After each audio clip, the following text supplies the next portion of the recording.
Hello guys and welcome to a blistering game of Star Wars LCG. The first ever, I think, recorded 2 versus 2 match, and it's a good one because it's the finals. My name's Steven. And I'm Zach. And we happen to actually have you in this game. So I am. I'm there on the bottom left, joined by Matt Kohls, my teammate. And across from us we have Philippi and Scott Egan. Tom on the bottom, Scott on the top there, right? Yep. And dude, so I think it's going to be a little hard for me to really officially and productively comment on this game, certainly as compared to you, because 2v2 Star Wars is kind of a new thing, and there's a few concepts that still, haven't been completely head-wrapped. I guess you could say the heads have not been wrapped around them. But I know there's a lot of talking, there's a lot of discussion, and there's a lot of crazy things that generally happen in these games. So give us a little rundown of 2v2 while both of you guys are getting your cards ready. Sure. There's a handful of differences from the standard game. The two biggest are the win condition changes, which is the dark side actually needs to get the Death Star dial to 16, and the light side needs to destroy 5 total objectives. It's important to note, and we'll actually get to it at some point in one of these games, that it's the player whose ability or card destroys an objective. The objective goes into his victory pile. So in the dark side's case, the dial goes up by 1 for every objective you've destroyed, not your entire team. Not a because combined that could thing, get crazy pretty fast. Yeah. So there's only 1 Death Star dial. At the moment, there's 2 because we don't have the one that comes in the deluxe. Oh, right. Yeah, there is only technically 1 Death Star dial. So yes. you need to get that to 15. Okay. Solid. And I got to say, I was watching this, and I got a chance to talk with both Tom and Scott after the game, as well as you guys. And I don't know. This is just a really good group of folks. Yourself excluded, obviously. I kind of say that about you. But, Matt, Scott, and Tom, just people that I did not know before Worlds, and after just even a few words and interviews, just super quality people. So you can never be too sad about the fact that you have great people playing this game. And it seems to be a theme among the LCGs, Absolutely. When there's not the big tournaments and big prizes, big money on the line, you tend to attract a different crowd here, and it's really great to see. I can't stress that enough. Yeah, I really love the Star Wars community. Now, it's also important to note some differences here you're already seeing. Each player has 3 objectives. Right. You can only attack the player across from you. But while attacking, if I attack, I can borrow one of my teammates' units. And while defending, I can borrow a unit even if I don't have a defender. So just important to note, it looks like on the left you have Matt. He's got Reconnaissance Mission, Emperor's Web, and I can't see the top one. I want to say Fall of the Jedi. I slowly Fall of the Jedi. I can just rarely see Vader up the there. Imperial Affiliation. I'm starting Imperial as well. I have Unstoppable Advance, Vader's Fist, and Killing Cold. Killing Cold, right. And on the other end, man, we got a Trust Me, Secret Yavin 4, and In You Must Go. Yep. And then Asteroid Sanctuary. Questionable Contacts. And Last Minute Rescue. Nice. So a good spread of objectives here. I think some objectives see in some play, some cards see in some play in a 2v2 format that just don't quite make it in the 1v1. Yeah, it's important to note you can only run, it's the same objective rules, but they apply across the decks. So you can only run, 2 Killing Colds in either player's deck. Between 2 the total. 2 decks. Yes. Yeah. So you almost at this point have to see cards you're not used to seeing because it's like 2 decks worth of cards. You have to get 20 objectives that aren't conflicting there. So that's pretty significant, yeah. Yeah, and I'm a huge fan of Trust Me, especially with Protection of Secret Yavin 4. My single player 1v1 Star Wars deck had those exact objectives in it. Huge fan. And it's a great setup, and it's one thing you learn in 2v2 is if a group of players don't want you to get somewhere, you can probably not get there. They just have too many possible defenders. Yeah, solid. So, man, a lot of tactical stuff here. And as I was watching this game, I just kind of fell in love with this team aspect. Because even in other team games, even in other like 2v2 board games or cooperative board games, the level to which I think you guys are communicating, both Tom and Scott and you and Matt, between just very basic moves like playing your cards out, drawing your cards, how you're going to attack. There's a lot of planning that goes into this, and just seeing the teamwork in action and seeing both the teams work out problems together was really cool to see, and I think it keeps the game certainly quite fresh. Even though the games tend to last longer, I feel like there's less turns that go on. I feel like it's kind of like it's a lot of big decisions all at There's once. so much more that's possible. There's the advisor. Yeah. After all that talking. After all that, there it is. There's so much more that's possible. So there's so many more options to consider. So that may be why it takes longer as far as time goes. But at the end of the day, because there's so much more possible, you can actually win in less turns. I found out in this format. Looks like I put the AT-AT down, AT-AT, however you want to call it, and the advisor. Not an awful start. Yeah, I got a big walker out there, and with being able to borrow defenders and whatnot, I feel like those kinds of threats come on a little stronger, and just the way that the rules work and getting that dial to 15, I feel like that objective damage out on the board is going to play a significant role, even if just to threaten, so that maybe Tom can't go as far out as he wants to go on his attack there. And enhancement removal if you need it. Yes. Like it's all very important. It looks like Matt's committing a Stormtrooper to the Force. We'll take the Force and we'll pass over to Lightside guys. Now I want to say this Lightside pair, absolute hands down best Lightside decks of the day. Yeah. We'll see it play out. But man, these are great decks. I have to comment on it. Awesome. Look at this. I always come back to really the theme that we get to see, and 1v1 I feel like the theme is strong and it's really solid. But when you look at 2v2 and it's like I've got a walker on the ground and an advisor there, and then maybe up in the air you've got the Stormtrooper, a TIE fighter, maybe up in the Death Star or whatever. It just feels supremely thematic to me to see these different cards and how they're interacting, and you can really form a story here as to what's going on. Like Luke, here we go. Here he comes out. And is that just a little Cloud City or something over there? Resource? Yeah, it's just a resource. Looks like he also plays an R2-D2, which is a free resource. I want to talk real quickly, too, about the Common Reserve. After you do... Nice, two protectors. Two protectors. And you can protect any friendly unit. That's how it was ruled. Boy, protection is nice in this format. It's huge. But the Common Reserve, basically each player takes each phase going in a circle, but light side goes, dark side goes. So I take my draw phase, I discard, I draw up.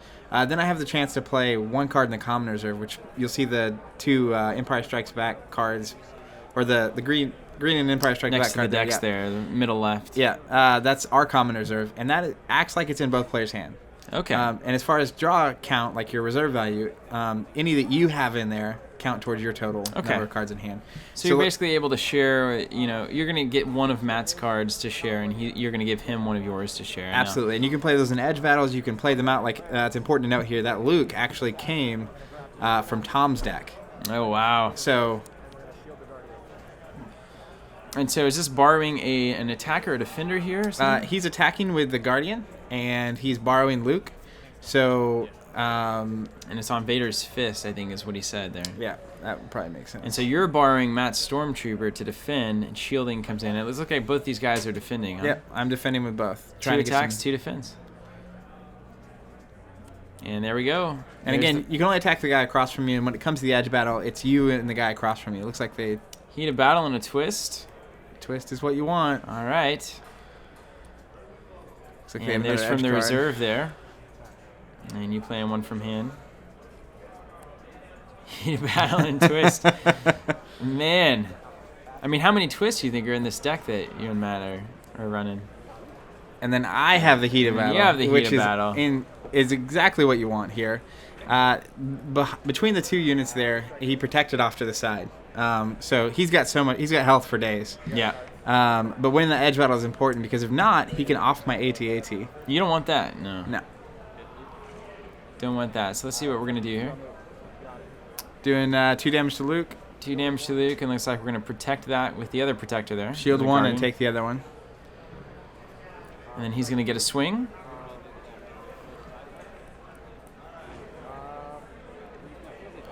Luke with targeted strike. Looks like he's going to kill that advisor. It's a good move. One of the objective, and the advisor is gone. You going to kill that advisor, or is just hanging out there? He's hanging out. He'll just be there for a while. Is there moribund rules in Star Wars? I don't think so. Trying to do 2 there to Luke. And looks like he's going to try to protect one. Oh, is he taking 2 on Luke? He's taking 2 on Luke. He just took 2. That's a force choke waiting to happen. Yeah, and Matt just showed it too. But remember, trust me. Yep. All right, advisor's out. Now, And this is a gentleman's game, by the way. I mean, look at it. It's just kind of casual. You know, there's stuff going on. I mean, it's important what's going on, but like, this feels like a very just nice, slow burn of a game. I feel like you guys, need like some tankards or something. it would have made it easier. Share a bottle of wine or something. I want to note, too, I'm the only player at the table here that was not in the top 8 at Worlds. Yeah, I top 16 and got outed by Matt in the first round. But everyone else, I think Tom and Scott got like 4th and 5th. Nice. So you chose a good teammate, huh? Well, yeah, I did. But it's pretty intense. Like, if you have two good players, you're not going to probably make a mistake. Yeah. So it's pretty crazy. A lot of eyes on the cards. So Force Choke goes off against Luke, and it's protected, of course. Yeah. And so one of those Guardians goes away. We're flipping back to you guys. And we do have, looks like, one icon on the Force. It's just enough to flip it over. And let's see what we got. Looks like you're discarding a big old formation there, AT-AT. And drew another one I can see. Yeah. Only got 3 open. Not going to play that card. Yeah, an Advisor getting chucked there. Playing a big role, I think. It looks like I put a twist in the common reserve, and I can't tell you throughout the day how big of a deal that was. Yeah, twists. Between the two players, you usually have at least a twist in someone's hand, and putting it down means that either player can use it, and it can be so critical. Yeah, having a twist whenever you need it is pretty significant. And even, your opponent knowing you have a twist whenever you need it really makes those edge battles quite tricky. Yeah, for sure. Which adds, again, another brilliant element, I think, to this 2v2 game. And, 2v2's been done in a few other games, and it's been done well. I think it's been done poorly. Would you say that 2v2's executed pretty well here in the Star Wars format? Just the way that the game works, the deck building works, the mechanics work? I think they did a killer job on it. I said it a lot after it was over. It was definitely the most fun I have had at a tournament in a very, very long time. You sit down across from the table from someone one-on-one, and you may not know them, and you're competing, and it's pretty intense. So there's kind of this natural, like, I don't know, timidness or like air where a little tension, you're being cordial, but not like too cordial. Yeah. And then in 2v2 though, you're automatically you have a friend at the table. Yeah. So that brings up conversations and things, and like you just have someone to talk to while the other team is taking a long time. Like Matt and I are here. You've got someone to chat with or someone to think with. So it's super fun. I think it's actually super balanced at this point. Nice. And of course, we don't have balance of the force in this tournament at this particular event. So we don't have a lot of those objectives that are kind of geared for 2v2. But I would say it's a very legitimate format. I hope they push it forward into like a melee, melee for Thrones and 2v2 for Star Wars. I much prefer this to a melee setup, a free-for-all. Yeah, I mean, I would say whenever a free-for-all is just, as a competitive format, is just really never going to happen. It's just so tough because But 2v2 all 2v2, day. it can be done. And one thing we realized too, looks like I'm bringing out you got the Attack attack squadron. I'll bet that feels cool. Borrowing it, it's a big deal. So you're essentially saying, hey Matt, I have nothing to play. Can you toss something in that reserve that I can get out? Well, he actually, I think, may have a TIE attack squadron. So it was like, ooh. I think we decided to both have one out. We'll see. I'm not. Dark Side Apprentice comes out, and like ISB Interrogator there. But yeah, I mean, it's an awesome format. I thought it's really well done, and I'm excited to see where they take it. And it's really phenomenal to see cards used in a different light. Like, yes. There's just so many different ways of doing it when you can include all the cards. In a lot of decks, you just run out of space so quick with 10 objectives, and in this, you can see a lot of cards. Yeah. Looks like I'm TIE attack squadroning. We'll see what happens. And it's like we're borrowing a TIE fighter here. On Trust Me, as you might imagine. I think he may be redirecting here. We'll see what he does.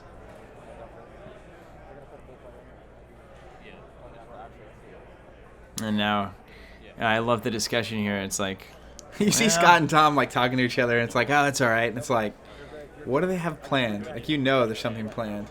Yeah. And I am tossing the twist. Just to give him targeted. Just to give him targeted and the extra unit damage.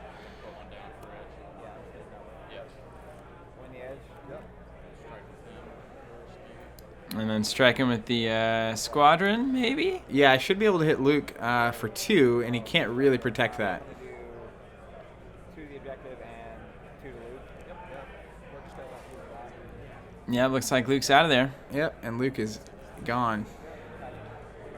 And I do 2 to the objective. It'll end up being 3 plus unopposed. And looks like Matt's holding the Talon roll here. Yes, he is. And we're going to trust me that one. Okay. Yep. They did redirect to Yavin 4, so. And then I'll do 1 to the objective. A 0-cost rebel assault there. Yeah. Total 4, right? Yeah. Total 4 damage. Not a bad start. And I'll tell you what, I found out that just as you're playing the dark side, I think in the meta that we were playing in Worlds, killing those light side objectives, or at least getting them to a threatening level where you can jump ahead 3, 4, 5 on the dial, huge. I mean, it's massive. You have to have that threat, or the light side can just go all out the entire game. And it's kind of hard to defend against that sometimes, but when you can come back and kill 2, 3 objectives, if they do, whole different game. Yeah, And you absolutely have to. I think that's the game that we've been learning how to play more and more as everyone gets better at Star Wars. And in 2v2, it's interesting because you really want to destroy all the objectives on one side. Because if I can destroy 5 objectives on my side, then Right. that makes the dial go way faster.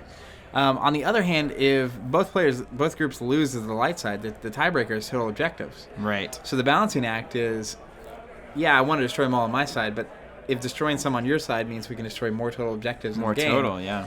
it can be a really big deal. Much to consider. All right, going over to the light side, Tom and Scott here. And they have resources. 4 days. Yeah, they I feel like they can really do some work here if they get the cards. Looks like Scott has 6 open and Tom has 5 open. So, And being able to share cards, you can really optimize your resource curve here, I feel like. yeah, and they actually interesting. Common area going in. And it's important to note each player takes their phase. So the player on the right basically takes their draw phase, has to discard down and put into common reserve, and then the player on the left draws back up and takes their draw phase. Nice. First couple of games of the day, we weren't really doing that, and that's important because if you don't know what I'm going to draw into, you don't know what I'm going to share with you.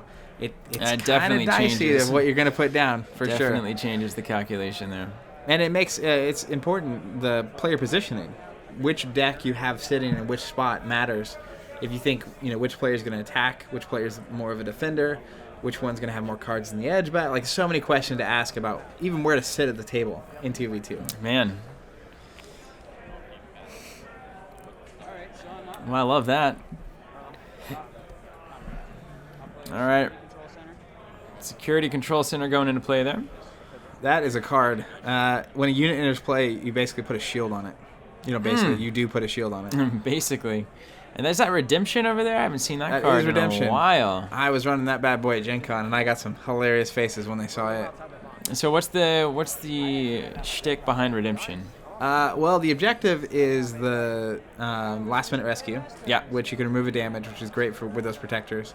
Redemption, when a unit is destroyed, you can choose to put it back into that player's hand once a turn. So you basically have protectors that you can load damage onto, put them back in your hand, and do it over and over. Or, if they kill Luke, it also comes with the Return of the Jedi, which is a 3-cost Jedi event. Yeah. Play it. Jedi I'll never from forget Disco that Pile. from early in the Star Wars days. Absolutely. So Lando coming in. he's good. Boy, Lando and Redemption, these are some heavy hitters here. Not really flooding the board with dudes. Choosing to go quality over quantity. Lando can do so much, though. Oh, he's good.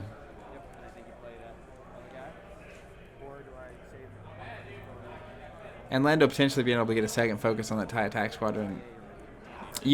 I feel like you want to keep that guy locked down. You would rather not see him again. You never know with that Talon roll, though. Ah, it's so awful. Emergency repair, remove all from Yavin 4. That is also in the Redemption objective set. And that's actually one of the big reasons I ran that objective. That's massive, man. With Trust Me, because you can damage it, pay 2, remove the damage, Massive. or your redirector. So they basically just shut off. I mean, that whole 4 damage thing that Matt and I did in the first turn is gone. At least you got Luke out of there, We did get rid of Luke, and we also got 2 damage on Trust Me. and got rid of 1 protector. But at the same time, like, for 2, that is a massive swing. Yeah. You guys got 4, no common, right? Nothing in common here. On your guys' end. 3 cards from Matt, I think 4 on your side here. Now, I'll tell you, I'm pretty sure Matt at this point has aggression in his hand. And our primary objective is finding a way to play aggression. As much as possible. Yeah, and Trust Me is out, so it can always be canceled. And we're really, with these decks, we're trying to set up Executor out with aggression. Yeah. Because he gets to trigger 4 times, and that's 4 unit or 4 objective damage. It's just so huge. It's a massive swing. So, our kind of objective here, for those watching, is we need to get rid of Trust Me. We don't ever get rid of it. We need to get 4 damage on it so that it can't be triggered. Yeah. And that is really tough when you have a redirect that gets cleared. Yes, totally. And I just saw C-3PO there in Tom's hand, I believe. Yes, you did. So another obstacle to get through if you want to land the killing blow there. And they know, they see that I have Killing Cold out, which with Executor can also be awesome because I can just sacrifice and it triggers him. So they know it's there. And I would not be shocked here if they're being very intentional about being capable of shutting that down. Yeah.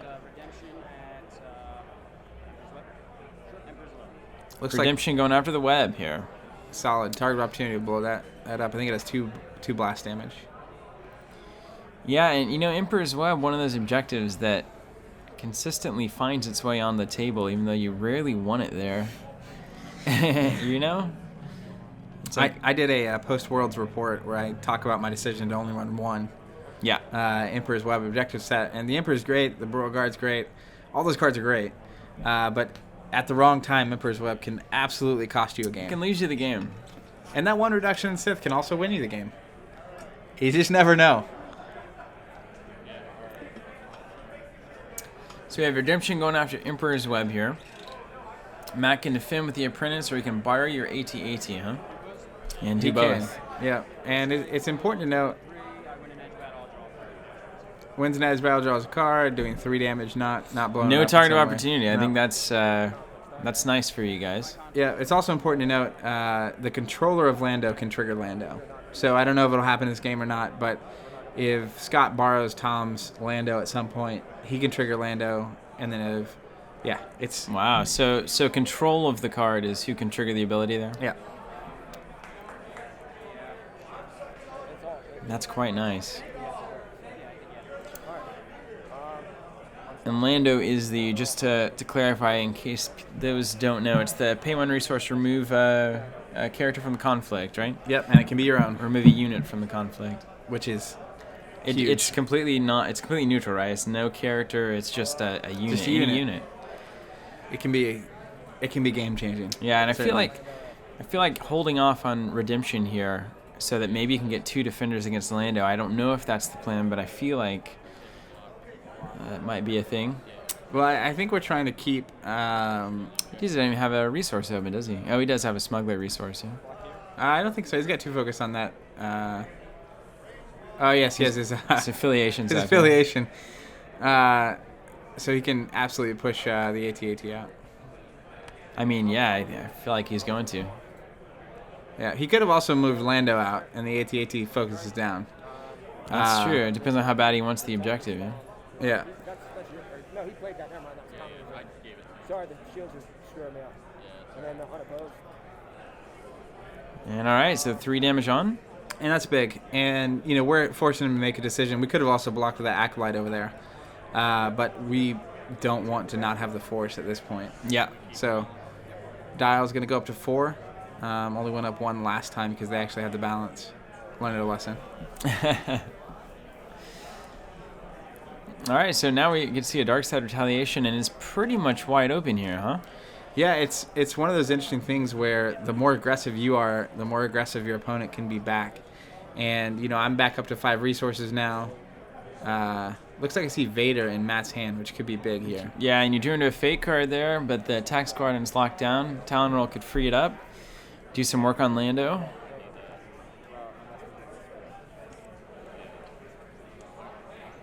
Boy, Shield's playing a critical role in, and I feel like both of these on both of these sides. Yeah, it's interesting that enhancement, I think it's in the low bot objective set you don't see very often, where a unit comes into play, it gets a shield. Shields can be so important. It makes one focus not matter as much, one damage.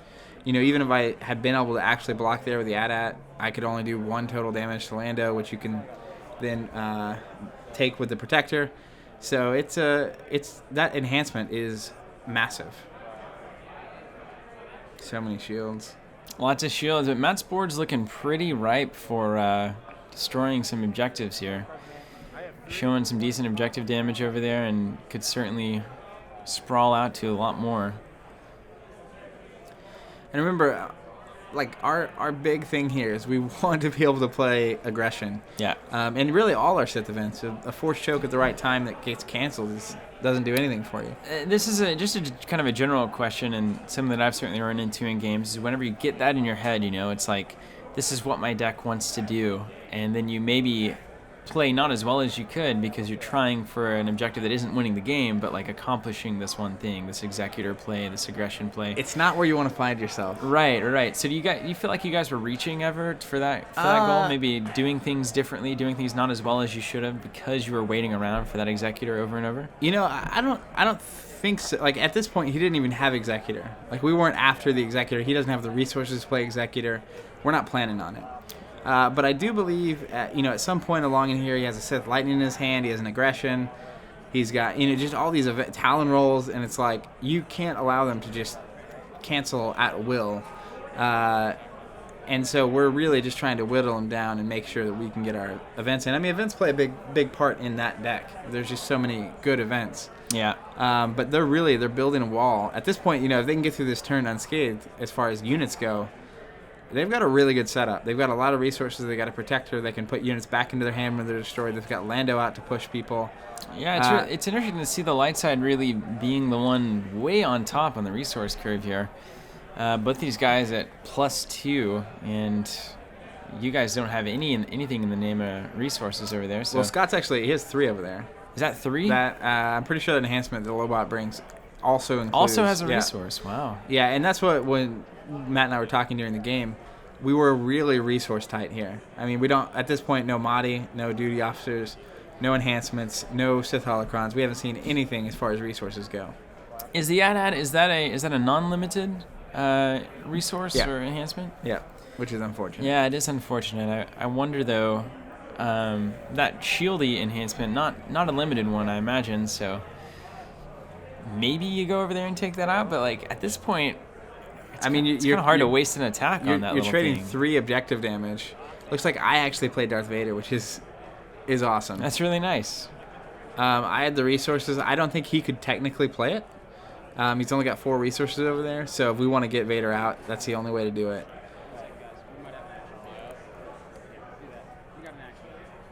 Looks like they have an action. Our most desperate hour is going to shield somebody here. Shield that Protector. Okay, Yeah. it does seem a little... Once Vader comes out, it's a little desperate, I think. A little desperate hour indeed. Yeah, I mean, you may as well play the card. If I have a Force Choke in hand, I just off the Protector and there's nothing you can do about it. Now, it's not really worth it anymore. Yeah, totally. Boy, I like your guys' tokens, man. Oh, man. So, Matt, playing a lightsaber on your character. Yep, it just says enhance a character. Yeah. So that's a really, really solid way to get Vader out with targeted strike. That's going to be a big deal. You guys really bringing a lot of targeted strike to the board here with the attack squadron and Vader it's important. with his lightsaber. It's important. I mean, that really offers a good level of control, especially in 2v2 where you have twice the targets that you can really spot remove. I like that a lot. Yeah, and those are the kind of things you don't really think about until you get into the game where you play Vader out and it's like, oh, if I give him my friend my lightsaber, he could have played it on me even though I didn't have the resources to do it, or give him the Vader, or however you want to work it. But yeah, it can be very critical. And now the ultimate question. I mean, Vader being on the board is a big deal, but that also means Matt's probably going to want to pitch you the biggest events to play. Well, he pitched me Vader this turn, so he couldn't have pitched anything else. So, it's one of those things, does he hold off on playing his event so that he can give it to you next turn so you can get the extra damage? Well, the other option there, too, is, he can attack, and I can let him borrow Vader. And then he can offload And he can play it while he's got Vader. Nice. Man, a lot of moving parts on this. I love it. Yeah, I mean, at this point, I can't imagine me not doing AT-AT, Vader, and his TIE Fighter or his Acolyte at the middle objective over here so that we can blow it up and get rid of the redirect. Get Yavin 4 out of here. Yeah, we get an objective down, we click the dial up by 1, and the redirect's gone. That redirect is going to haunt us if we can't deal with it. And I feel like that's kind of a risky play too, though. At the same time, I think it's certainly worth doing. But then you look back and you're like, man, everything is focused down pretty much. If they start churning out some high objective damage light side units, which there's plenty of, well, the hard part of that balance, right? They have Lando out, so you can't really block effectively. Yeah, against true. Lando. You block with 2 guys, and Lando pulls himself out, and now your 2 guys focus down. They attack something else. There's so many objectives and so many attacks that are possible that it's really just a weird situation to be in. And if we did make that attack, and then we'd have a Matt Stormtrooper and his Acolyte and whatever he plays here left standing to block with. That's called an apprentice, right? I'll keep calling it an Acolyte. I think Acolyte's a little cooler, actually. Oh, what makes me call it an Acolyte? There is an Acolyte, right? I don't know that there is. Dark Side Apprentice is the... I've been playing... forget the there name. Is an Acolyte, I think, actually. Or a Prophet. I mean, I know there's that dude with the hood and the thing. Well, I'm going to call it the Acolyte for the rest of this video. That's fine. I think that's fair. You've earned the right in the finals here. Said the Acolyte. Bummer the 2v2 guys don't get to design cards, huh? You think you and Matt could cooperate, or Scott and Tom could cooperate to get a... I feel like Scott and Tom, I don't know their history, but I feel like they would make an awesome card or objective set or whatever. Like I said, I think this light side is the strongest wall of a deck I saw all day long. They really did a brilliant job with it. Look at those blue tokens, man. They are blue. Have I said I like your guys' tokens? The shields or the... I just like all the tokens you and Matt are using there. The Force tokens? You seem okay, yeah? Yeah, I'm a really big fan. We got a lot of compliments throughout the day on those. I guess it's kind of a shameless plug, huh? It's not really... there's no shame. I guess it's not shameless, yeah. It is shameless. There's no shame there. There's no shame. I think what we may be doing here is attacking the secret here. Yeah, secret M4, and it'll be 4 damage, and then forcing them to use the redirect if I attack Trust Me with Vader. Yeah, I guess that has some merit. There's a lot of different... The structure, the order in which you guys do this attack and force the redirect. There's a few different ways to do this. Yeah, attack in secret on unopposed challenge here. I wonder if there's any shenanigans going on. We will see. Matt's got shenanigans. Oh, man, there's shenanigans. Shenanigan hands over there. Oh, nice. He's giving them each an extra blast damage. And Scott and Tom not happy about that. We're going to trust me it? So that is going to, by itself, blow up that objective, and it's going to click the Death Star out by 1. I haven't even used Vader yet, and they did not have a redirect. It's very nice. This is exactly what you want to see. It's very nice. Let's see if I pass that TIE Fighter back to Matt or not. And I wonder if Trust Me should have been used there. I guess either way, it's kind of a hard decision to make. Well, if you use Trust Me... I mean, I feel like, it's gone either way. I think he needs a very good block here. Nice shield there.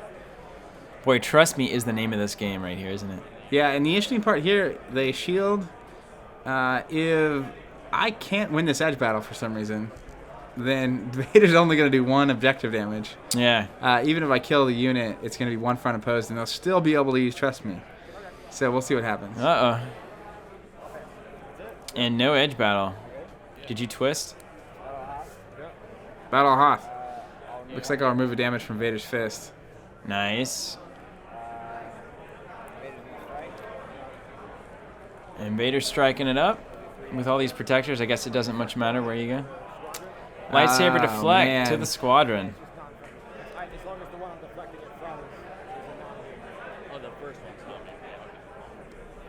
Nice.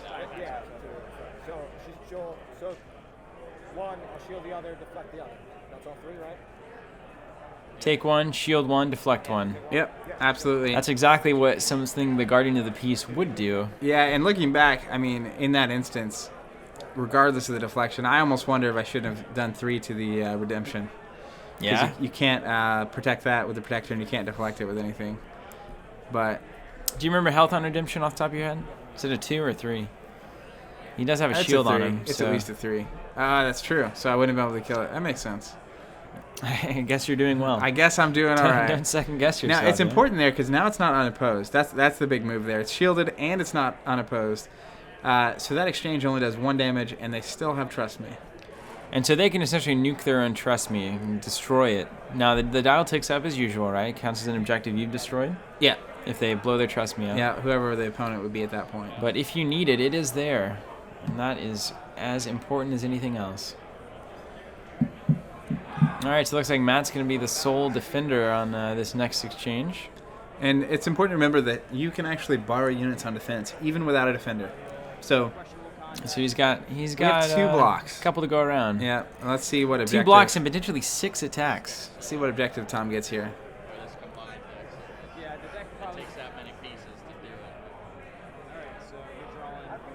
You guys act like you're having a good time. We did. I think we had a really good time. Oh. Unbelievable. Unreal. So we spend this whole time. And Tom shaking his head saying, I'm sorry, guys. First 3 turns of the game is getting rid of this objective. We get 4 on it, they repair it.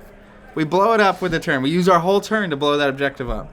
And they flop another 6 health objective. Flop another one. Man, that is the worst. I'm waiting for another emergency repair on Trust Me here. I feel like that's going to be the nail in the coffin. That's when you just punch a wall. Yeah, that's crazy. I remember seeing that. You see my arms across over there. That's a double arm. That's a hostile position. Yeah, you guys. That is just unfortunate. Man, that is not what you want to see.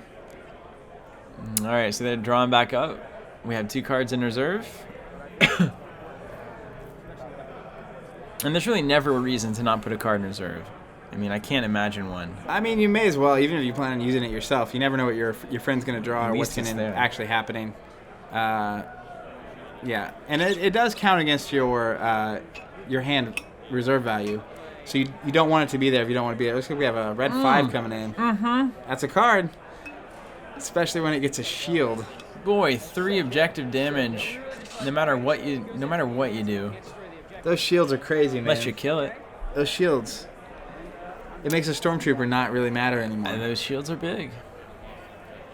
I guess that's why the future is all about shields. And C-3PO coming out for a little extra protection here. Yeah, you can just imagine our. And even 3PO gets a shield. Let's give Luke a shield, too. Why not? Goodness Let's shield it up. sakes. Just shield it all. Look at those blue icons, man. That's disheartening. I hate it whenever I'm dealing with shields. It is, believe me. Just kidding. Making jokes. That's how you know it's good. Yeah. I love the what is this amateur hour line? It's We can only take 1. It's got 2 wings. The wing guards in it are horrible. It's so bad. all right. So I think that's solid. I think that's really solid there. All right, so if you look at the board, here's what we have, right? We have Lando, C-3PO, and Luke. They have 2 potential event cancels, which is a big deal. Now, does Lando even have a resource to use here? Looks like he's out. Well, Can he give him Lando and then yes, Scott can use the resource? Yeah. He's wide open. If Scott borrows Lando, then Lando can be used. Makes Red 5's job pretty easy there, doesn't it? Yeah, and especially with a shield, I mean, it's not nice. And so Matt, they have 1 objective up top, the Emperor's Well, with 1 health left. With me, they have Vader Shift with 2 damage on it. But this is the turn. This is where they can apply a lot of pressure. I see a target of opportunity over there. Looks like in Tom's hand. I think that's going to be a good deal. So we got Redemption and Lando going that. Boy, that focus is going to be a tough thing to deal with. Yeah, absolutely. Let's see where they're going. And It's so nice to be able to talk to someone about that moment, by the way. reconnaissance mission. Here we go. That is normally where you just have no idea. The old brain freeze. Yeah, it's just like, man, this is rough. And it's like, hey, does it check out in your brain? It's like, cool. Yeah. If there's 2 of us that think this, we're probably all right. Reconnaissance mission happens. And you guys discussing basically, do you want to force the Lando redirect here? Yeah, the tough part is I think both of his units are committed. So if we block, it's going to be double focused. They're not going to focus whatever we block with. they'll kill it probably with redemption, and or push this out. It just depends on how it goes down. But it's so having Lando makes this so safe. It's crazy. Yeah. In a situation like this with 4 players at the table, having safety is there's a premium on that. That's what you want. I mean, they have 2 event cancels live on the board right now. They can push anything they want out with Lando. So even if we block with both, they don't like the Stormtrooper, they can push the Stormtrooper out. Or he can push Lando out, and that way they can use Lando again. It's just I love defense, it. Yeah. I love it. Matt is essentially saying, well, not essentially, but actually saying, well, we got to do something. We got to do something, but we're screwed ultimately. Yeah, at this point, I mean, I think that CUDM 4 being flipped just took all the morale straight out of Matt and I. Just gone. All right, so Stormtrooper's staying in, and we have an edge battle going on here.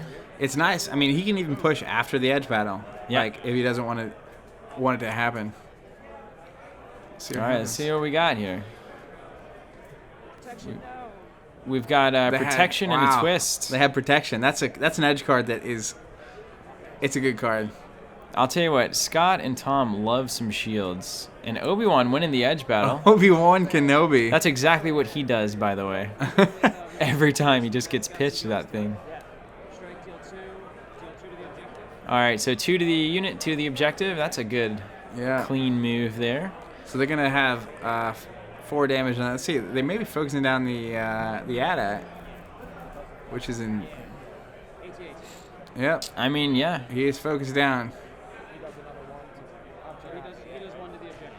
And then 1 more to the objective, and then 1 more for unopposed. So right? they have 2 on. objectives with 1 health left. And Red 5 has not even gone yet. No, that's going to be 4 on the other objective. I wonder if Tom is going to use Red 5 because he's got the target of opportunity. He could one-shot one of these objectives down here. Killing Cold, maybe. He would have to use a unit because you can't borrow on attack unless you use a unit. You have to attack first. Right. So, I mean, he has to create an attack first. Yeah, so but Luke and Red 5. Yeah. But he does have C-3PO. Ooh. So he could technically C-3PO and attack an objective bar Red 5. C-3PO can call the airstrike in, huh? But I think they'll be careful with C-3PO because we could block with the Acolyte. And you could the Apprentice. Heat a battle or he's got win a the edge shield battle. On, he does, but at some point you just got to be safe about it. We'll go Luke Skywalker to the Killing Cold. Luke's on the Killing Cold here. That's how you do it right there because you can kill the unit with Luke. And then you can go with C-3PO. That seems right. Killing Cold. And it's just getting cleared out here, man.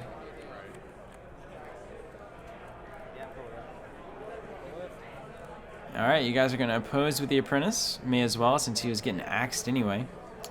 Yeah, I think we're just trying to win an edge battle here. Slow it down a little bit. And this is going to be an edge battle here. And I think Scott and Tom are probably saying you can't have 20 Twisted Fates in the deck. It's not true. We have every Twisted Fate in the game in our deck. That's awesome. We don't really. You might. I mean, I don't know. Even the light side twist. I haven't checked it out. But you got a lot of cards for that edge battle. Yeah, I'm pretty sure I'm wanting to clear some cards out here. I'm only going to have 3 resources open. AT Assault pattern over there. You just dump it.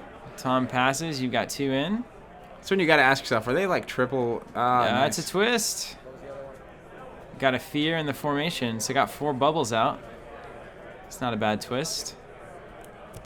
I'm just dumping cards, man. That's what's happening here. It's like 3 in hand now. Twist really good at swinging that momentum. Man, we are. You can just feel it. Like Matt and I are on our heels at this point. They are taking over the board.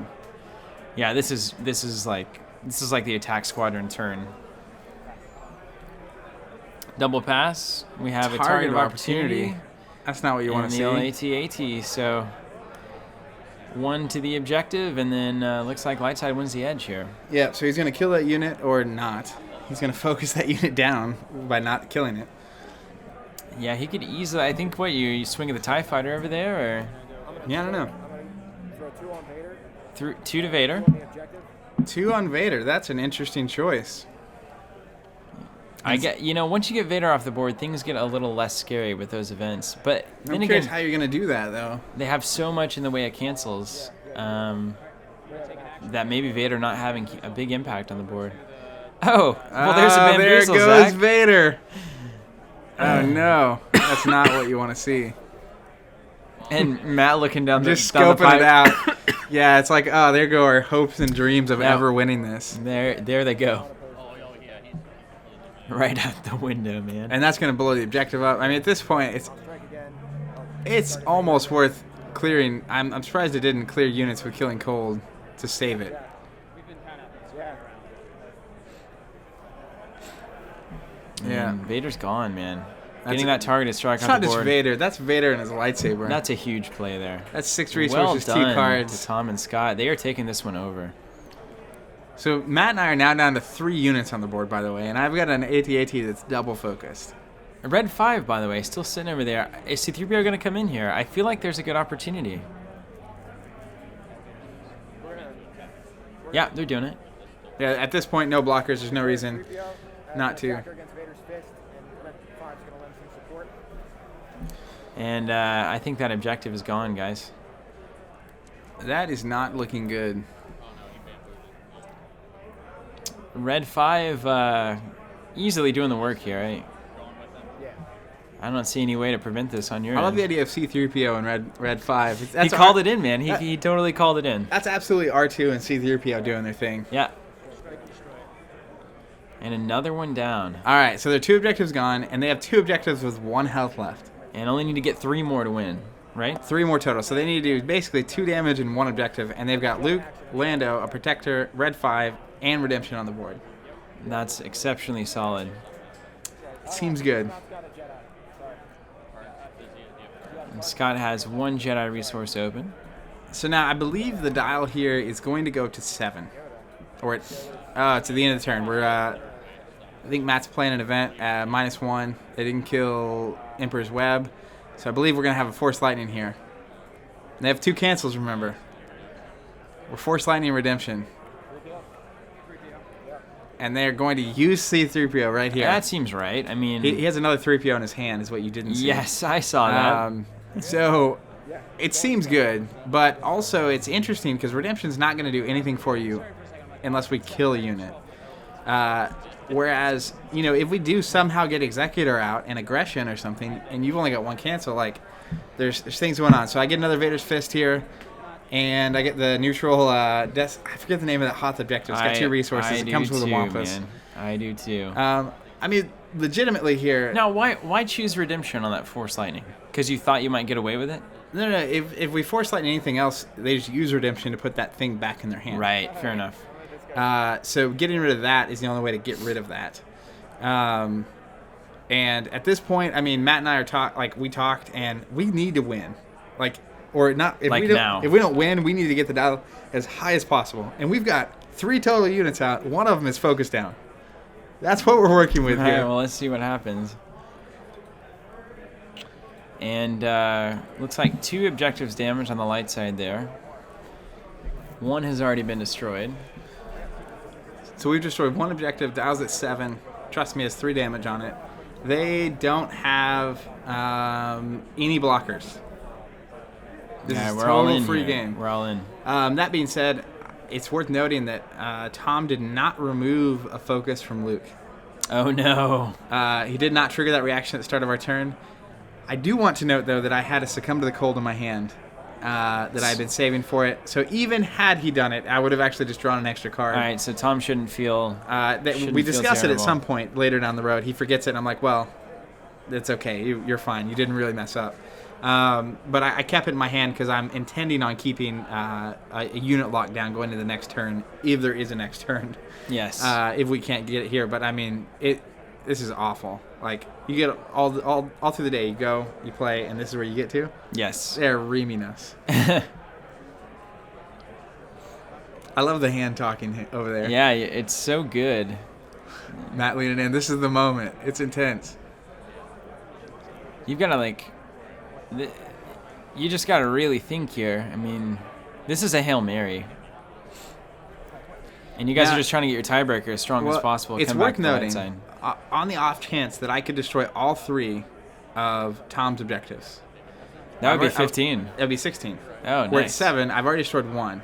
So it'd be 2 plus 3 plus 4, Nice. which would be 9. So I play the Ice Tromper, which would get us up to 16 and the 501st Trooper. And that's what I've got on the board. All right, fair enough. Oh, man. There's the holocron. Is that the Executor? Sacrifices it. So it No way. It happens here, man. Oh, my word. And with the Tromper, huh? That is something. So we So, have a Tromper I that mean- can sacrifice. Now there's some hope here, right? Yep, absolutely some hope. I mean, this is where the math's going to come in because I know Matt has an aggression here. Executor, I saw it earlier. Executor is in play. I have a Tromper, so there's an extra sacrifice. The trick is going to be they have Trust Me. So they can cancel. Super interesting. I'm checking out the Tromper here.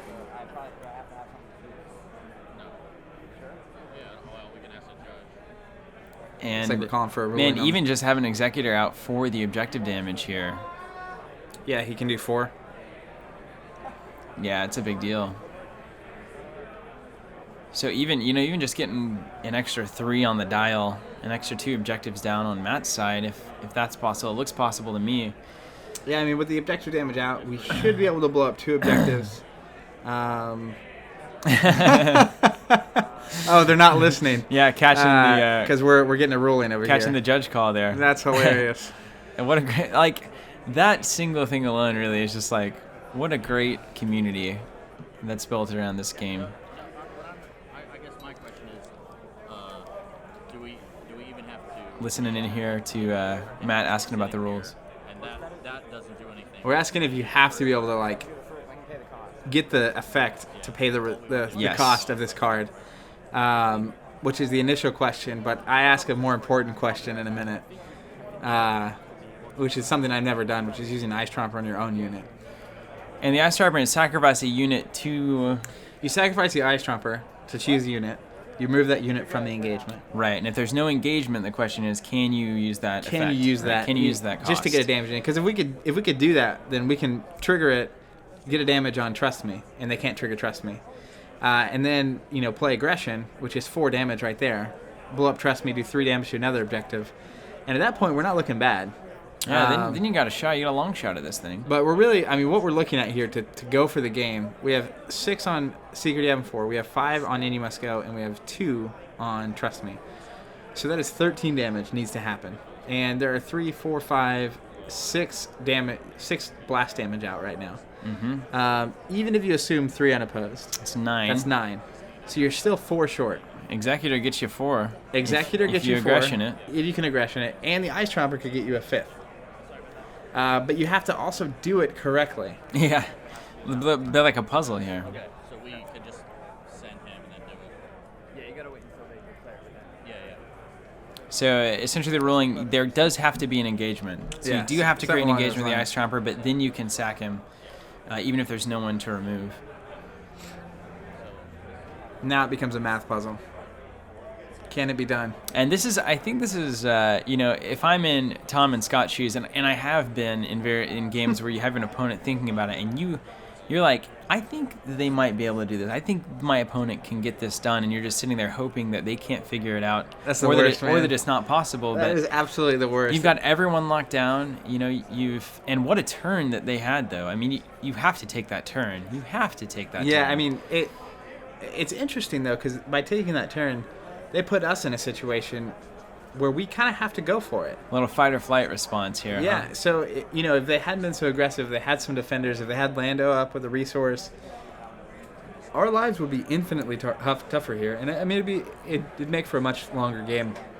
I think if Matt and I do not get it here, It's way over. it's game over. It's way over. I mean, look at Matt's objective stats up there. yeah, I'm There's no way Keenly you aware. don't get those. There's just no way. especially like Redemption out, so much health. Mm-hmm. It's crazy. And It's like Matt and I are plotting over there. I assume you guys would be all focused down. That is the trade-off. An intense moment, really. A lot to think about. I remember I had an advisor to the Emperor in my hand, and I have the 501st out there, and I was like, man, I played the wrong unit. Like I could tactic something down. But now that I'm looking at it here, I'm really glad we have that extra objective damage out. I think it'll be important. Yeah. I mean, he needs an advisor when all their stuff's down. Right? Right? Am I right? I feel like Tom is consistently staring at this Luke here. you know Like, that moment. I'm an idiot. That moment where you're just So kind of bad. scanning your cards and your brain's trying to tell you something, and you look down and it's like, oh my gosh. And you don't really want to say anything because then it makes it real. Yeah, I mean, in this game, the thing I hate the most is when I forget a reaction. Oh, a man. voluntary reaction. Council not a of the forced Sith, reaction. man. Council of the Council will Sith. get you every time. And it's just one of those things. It's little things that you just can't screw up, or it can cost you. It can cost you big. Big turn being planned here. This, I feel like, I get the same feeling here that I get, whenever you have people going all in and hold them, and it's just like, all right, we're gonna see how the cards turn up here. It's like here's the river. Yeah, there's that tense moment where it's just like, is it possible? What do I need here? What do you think? How you feeling here? I obviously know the result. I was there. I mean, I'm feeling okay. I feel like Executor is a big play there. If nothing else, I think you guys can really slay some objectives and get a decent tiebreaker going into light side, and potentially win it that way. I don't know if you can get all of the objectives that you need here, but really, the amazing thing is being able to stack it up all on one player and really having those exponential returns come at you. It's not out of reach. I mean, all you need to do is kill 3 objectives. One of them has 3 damage on it.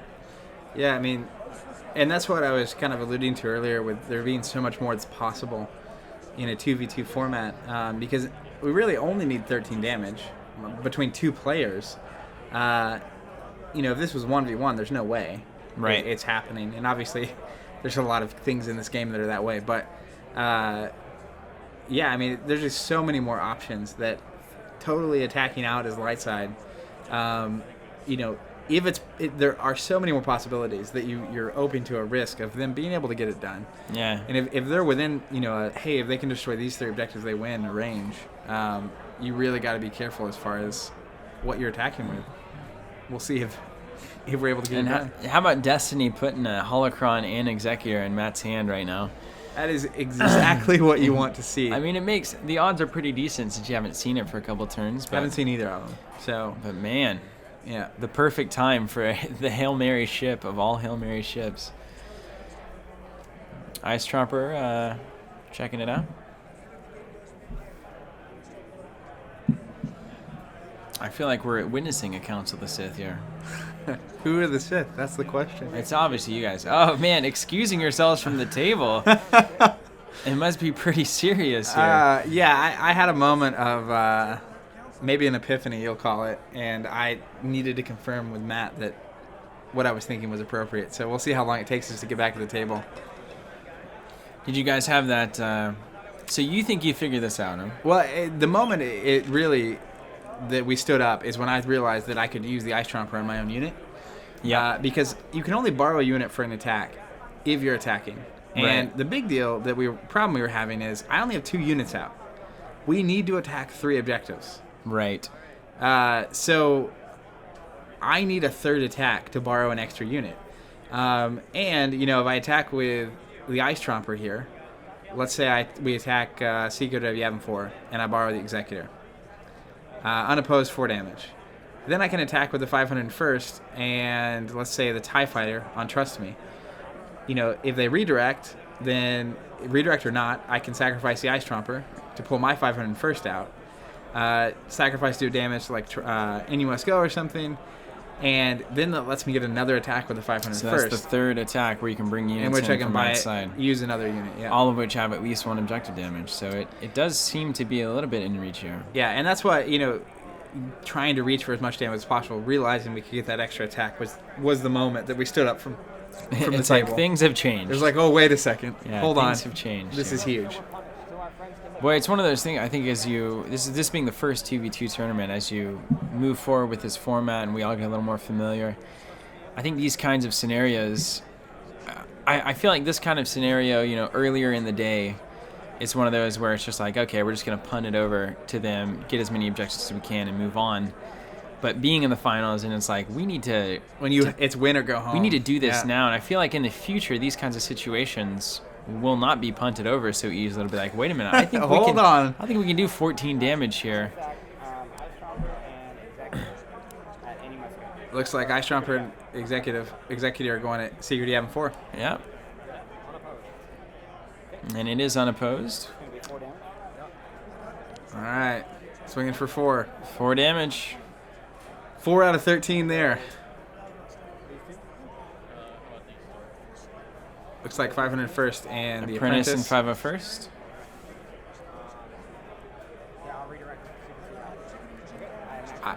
Redirecting to Yavin 4 here. I attack Trust Me. Redirecting. I'm sacrificing the Ice Tromper. And we're going to trigger the Executor. Responding to do a damage there. Yeah. And I still have the Apprentice who's attacking Secret Yavin 4.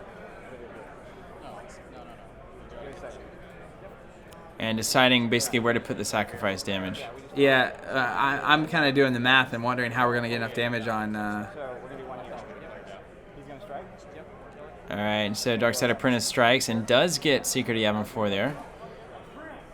Now, what I'm curious about here...